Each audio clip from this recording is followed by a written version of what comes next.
Saudara, kita ke sorotan lain di Kompas Siang. Pegawai Komisi Penyiaran Indonesia yang menjadi korban dugaan pelecehan seksual dan perundungan di lembaga negara itu disebut mendapat tekanan untuk menandatangani kesepakatan damai dengan para terduga pelaku.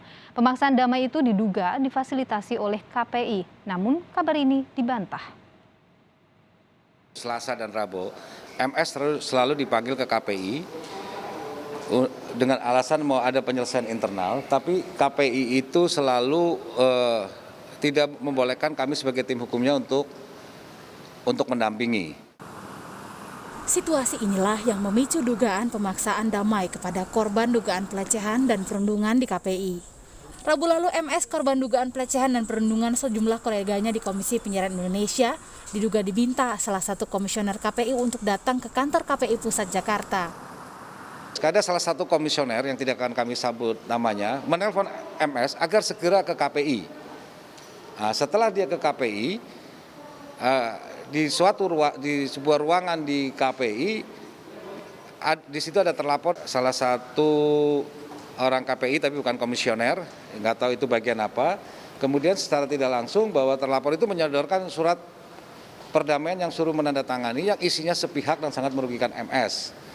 Dan MS tidak mau menandatangani karena kami sudah edukasi, oke kamu silakan datang, kalau memang tidak boleh didampingin oleh tim hukum, kami ingin tahu apa yang akan dibicarakan. Kuasa hukum korban menyebut salah satu poin perdamaian ini disertai syarat mencabut laporan polisi dan korban diminta maaf di media dan mengakui bahwa perundungan dan pelecehan seksual itu tak pernah terjadi untuk memulihkan nama baik para terlapor.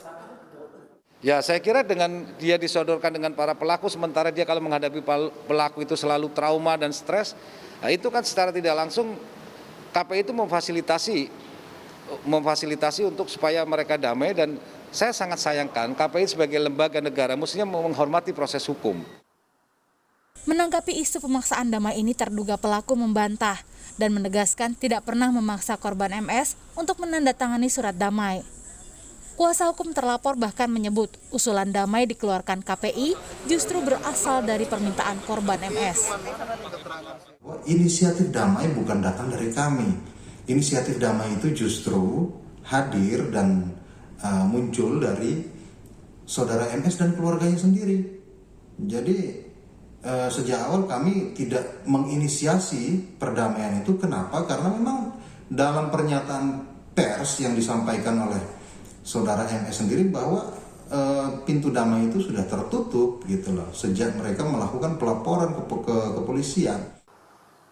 Sementara itu Komisioner KPI bidang kelembagaan Irsal Ambia menegaskan bahwa KPI tidak mendorong opsi penyelesaian selain lewat jalur hukum. Sikap KPI jelas, kasus ini harus diselesaikan lewat jalur hukum dan tidak mendorong opsi penyelesaian lain.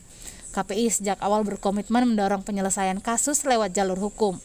Buktinya, kami sejak kasus ini mencuat langsung mendampingi korban untuk melapor ke polisi. KPI tidak punya kepentingan untuk mengintervensi penanganan kasus ini, karena saat ini kepolisian tengah menyelidiki kasus ini, kata Irsal Ambia, Komisioner KPI bidang kelembagaan seperti dikutip Kompas.com. Kuasa hukum korban memastikan kasus dugaan pelecehan dan perundungan di KPI kepada kliennya akan tetap berlanjut di jalur hukum. Tim Liputan, Kompas TV.